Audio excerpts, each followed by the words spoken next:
नमस्कार। मैं सुधा सक्सेना।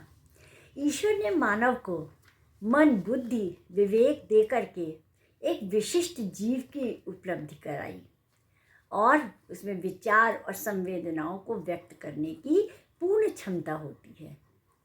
इसीलिए हम सब जो साधना करते हैं, जो अच्छे कर्म करते हैं, उसके द्वारा, उन पुण्य कार्यों के द्वारा उस शक्ति को, उस अनंत शक्ति से स्वयं को जोड़ने का प्रयास करते हैं और उसी को हम उपासना कहते हैं।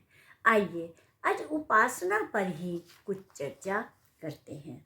मनुष्य में अपने विचारों और संवेदनाओं को अभिव्यक्त करने की पर्याप्त क्षमता होती है। उपासना भी एक तरह की अभिव्यक्ति ही है।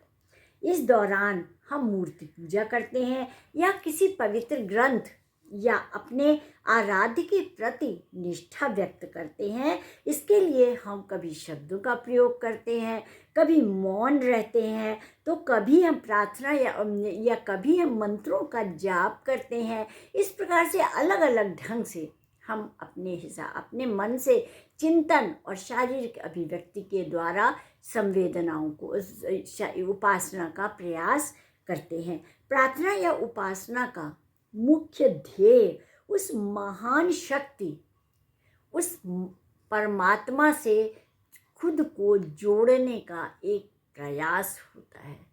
वह शक्ति, जब हम कोई भी कार्य करते हैं तो हमें कभी कभी कुछ अलग सा अनुभव होता है। ऐसा लगता है कि कोई और शक्ति है जो हमें प्रेरित कर रही है, और वही उस समय हम अपने चिंतन के द्वारा, अपने कर्मों के द्वारा, अपने शारीरिक और मानसिक क्रिया प्रतिक्रिया के द्वारा उस शक्ति को ढूंढने का और उससे स्वयं को जोड़ने का प्रयास करते हैं, और वही उपासना कहलाती है। यह शरीर और मन और वाणी की पुकार होती है। जो हम इस प्रकार से सोचते हैं, करते हैं, वह शरीर और मन दोनों की वाणी की पुकार होती है। शरीर तो क्रियाओं के द्वारा अभिव्यक्त कर देता है, लेकिन विचार तो मन में ही आते हैं। मन ही चिंतन करता है कि क्या है, कैसे है, क्यों है, और उसका उत्तर वो ढूंढने का प्रयास करता है।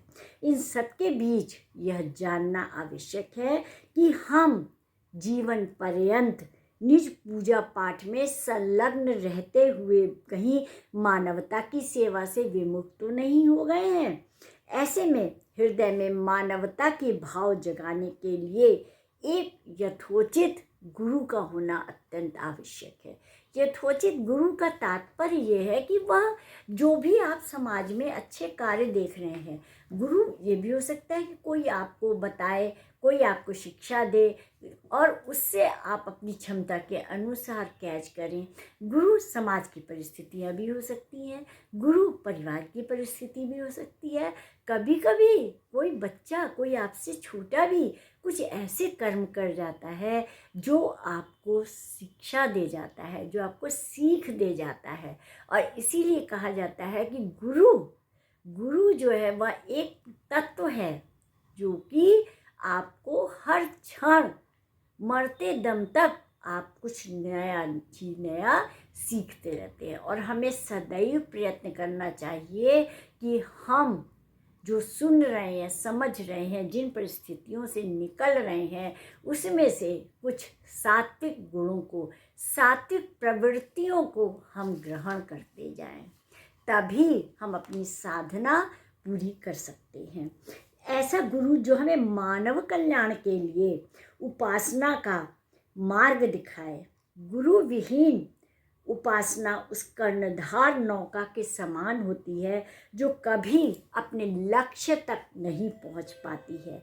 ऐसा ना हो कि भौतिक सुखों को भोगते हुए हम उपासना का गंतव्य ही भूल जाएं। अज्ञान से ज्ञान की ओर अग्रसर होना ही उपासना है। यह भी सच है कि हृदय में सत्यता के अभाव में उपासना नहीं हो सकती है। जितना जरूरी खाना पीना, चलना फिरना, सोना जागना है, उतना ही आवश्यक उपासना को अपने जीवन का हिस्सा बनाना है। हमारे चारों ओर बिखरी प्राकृतिक संपदा, पेड़ पौधे, नदी, वायु, सूर्य और चंद्रमा हमारे जीवन को निखारने में कितना योगदान देते हैं, यह समझना अत्यंत आवश्यक है। यदि हम प्रकृति की इन गुणों को समझ लें कि वह किस प्रकार से निस्वार्थ भाव से सारे जीवों का पालन कर रही है, तो शायद हम उपासना को समझ पाएंगे, समझ जाएंगे और हम भी निस्वार्थ भाव से समाज के लिए कुछ कर सकेंगे। यदि आपके मन में मानवता के प्रति संवेदनशीलता का अभाव है, तो यह सिर्फ अपने निहित सुखों के लिए है और इष्ट के आगे केवल हम हाथ अगर जोड़ते हैं केवल अपने लिए, तो यह उपासना नहीं है।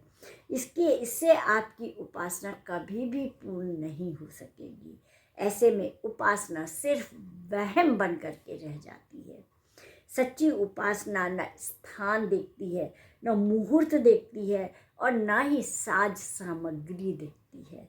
वह तो अपने आराध्य से जुड़ जाने के लिए भावुक मन की पुकार है, आत्मसंतुष्टि है। तात्पर्य यह है कि जो कुछ भी हम साज श्रृंगार या जो कर्म कांड करते हैं, वह हमें इंद्रियों को तो हमारे सुख देती है, देखने में अच्छा लगता है, लेकिन वास्तविकता तो यह है कि हमें अपने मन को शुद्ध रखना है। यदि हम दिखावे के लिए वो कर रहे हैं तो वो उपासना नहीं है। सदैव हमें सृष्टि के विकास के लिए, समाज के सहयोग के लिए और जिनके पास अभाव है उनके अभावों की पूर्ति के लिए सदैव प्रयत्नशील रहना चाहिए, तभी हमारी उपासना पूर्ण होगी। तो आज इतना ही। आप सब ने मेरे चैनल को लाइक और सब्सक्राइब किया है, उसके लिए अतिशय धन्यवाद। नमस्कार।